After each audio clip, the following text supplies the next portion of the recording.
Hello, this is Andy Serwich with Altaro Software, and in this video, we're going to do a general demo of some of the main features in the Altaro VM Backup version 7. Let's get started with the dashboard. Welcome to the dashboard. This is your one-stop shop for all the high-level information regarding your instance of Altaro VM Backup. The first thing you'll notice is that the dashboard is broken up into several different subsections. First, we have backup drive status, which displays free versus used storage space for the selected backup drive. Next, we have active and upcoming operations. This list really shows any currently active jobs, and it also shows a list of upcoming scheduled jobs as well. Next, we have recent operations. This section provides a quick way of checking the status of recent backup jobs, and error messages will appear here as well. Finally, we have deduplication and compression statistics. In version 7, we added our new Augmented Inline Deduplication feature, which provides industry-best space savings and backup performance over competing products. This feature is enabled by default on new installations. If you want to verify if it's currently enabled, click the gear icon to go to the Advanced settings. From here, you can take a look at the deduplication column and use the checkboxes to enable this feature as needed. If you've just installed the product, the application won't show anything available to back up. Altaro VM Backup operates at the hypervisor layer, and with that in mind, we need to get all of the target hypervisors added into the product, and this can be done from the host view. We start by clicking Add Host. From there, we start by selecting the hypervisor type. You can add a Hyper-V host or cluster by selecting the type Microsoft Hyper-V.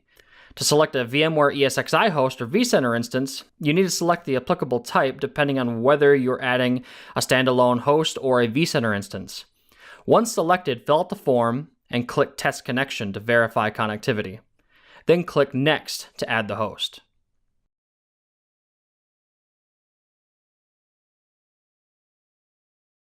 Once the host is added, we then need to assign that host's VMs to a backup location.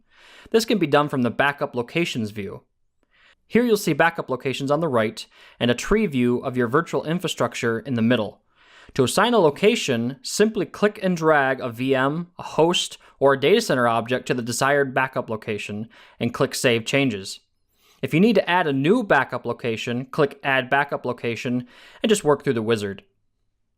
That's really all we need to do prior to taking a backup. No further configuration is needed for your first backup at all. To take your first backup, we go to the Take Backup view. Click the checkbox for the desired VMs, then click Take Backup. And that's it. From there, the job can be monitored directly from the dashboard. Now you saw how easy that was. With that in mind, I also want to mention that the same procedure can be followed to take an offsite backup as well, and it's just as easy. The key difference here being that instead of adding a local backup location using the center column in the Backup Locations view, you can click Add Offsite Location in the right-hand column. Here you can define a local disk, drive rotation, or network path as an offsite location. Additionally, you can choose to use an Altaro Offsite Server, which is an additional small software package that is included at no additional cost. And the Altaro Offsite Server provides full end-to-end encryption capabilities using 256-bit AES encryption for data transfers. Once your backup location is defined and VMs assigned, click Take Offsite Copy on the left-hand pane. Here you can manually take your first offsite copy. Just select the VMs you'd like to target and click Take Offsite Copy.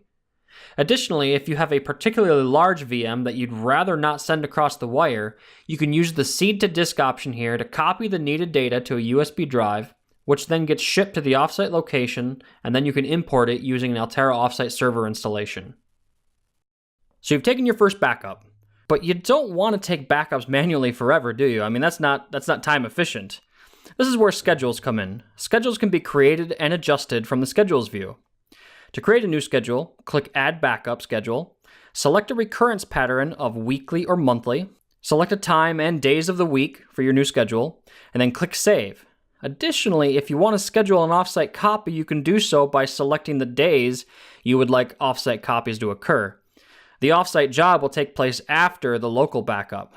This is, of course, assuming that you've defined an offsite location in the Backup Locations view.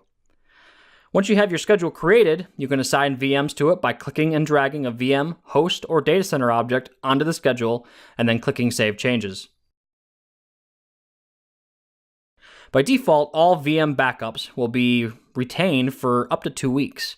But if you want to configure your own retention policies, you can do so from the retention policy view. The center column is for retention policies for local backups, and the right-hand column is for off-site retention policies. If you want, you can have different retention policies for both local backups and off-site backups. To create a new retention policy for local backups, click Add New at the top of the center column. Simply select the number of days you would like to retain backups for and then click Save. And then just like in the Schedules and Backup Locations view, you can assign VMs to a retention policy by clicking and dragging a VM, host, or data center object onto the desired retention policy and click Save Changes. A backup application is really no good if you can't recover from it, right? It's pretty easy to recover data with Altaro VM Backup, and we offer 2 different types of recovery, a full VM restore and an object level restore. We'll start by covering a full VM restore. A full VM restore can be conducted from the Restore section of the UI. To get started, select the backup location to restore from, and then click Next. Select the VM you'd like to recover, and then click Next. Then you have to select the dated version of that virtual machine backup you would like to restore. You have to type in a name for the restored VM, and then you have to select the host and the storage that you would like to recover to. Finally, you can choose to leave the NIC for the VM disconnected or not, and then click Restore. The restore job will start, and then you can monitor the status once again from the dashboard.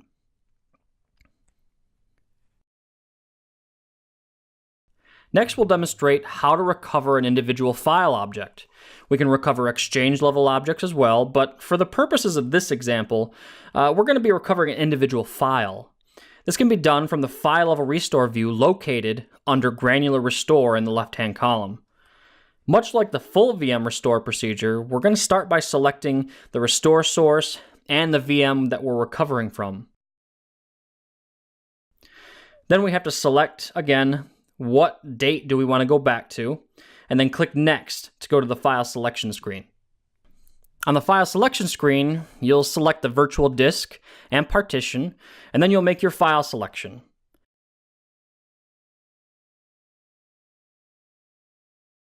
Once you've selected your files, you're going to click Next, and you're then given the option of restoring them to a local location on the machine that's running Altaro VM Backup, or you can select a network location as well. Once selected, click Extract, and you can monitor the job out to completion. Now you've seen how you can recover full VMs and individual files using Altaro VM Backup. And while both of these methods are very easy to use, they can be time-consuming in a situation where you have to do a full recovery of a very large VM, think 2, 3, 4 terabytes in size. This is where another one of the added features in version 7 comes into play, a new feature we call Boot from Backup. Boot from Backup can be accessed by clicking on Boot from Backup in the left-hand column. You've got 2 options here with this feature, Verification Mode and Recovery Mode. Verification mode temporarily boots a VM for testing purposes, while recovery mode boots a VM from the backup repository and then starts conducting a full restore of that VM in the background. For our demo, we'll select recovery mode. On the next 2 screens, we're going to select the backup location and the target VM and click Next. Select the version you would like to boot along with the boot as name, host, data store, and NIC options, and then we'll click Boot. Click View Booted Virtual Machine Backups to monitor the job's progress. And once the machine is running, you can use it while the restore job occurs in the background. Once the restore job is done, you click Finalize VM Recovery. The VM will reboot to commit changes that occurred while it was restoring, and it'll then boot when it's ready. So you've seen the main application. What happens when you have multiple locations? Well, with Altaro VM Backup itself, you'd have to manage each installation at each of the various locations, which can become cumbersome with a large number of installs. However, we now have a new management tool called the Altaro VM Backup Cloud Management Console, or CMC for short.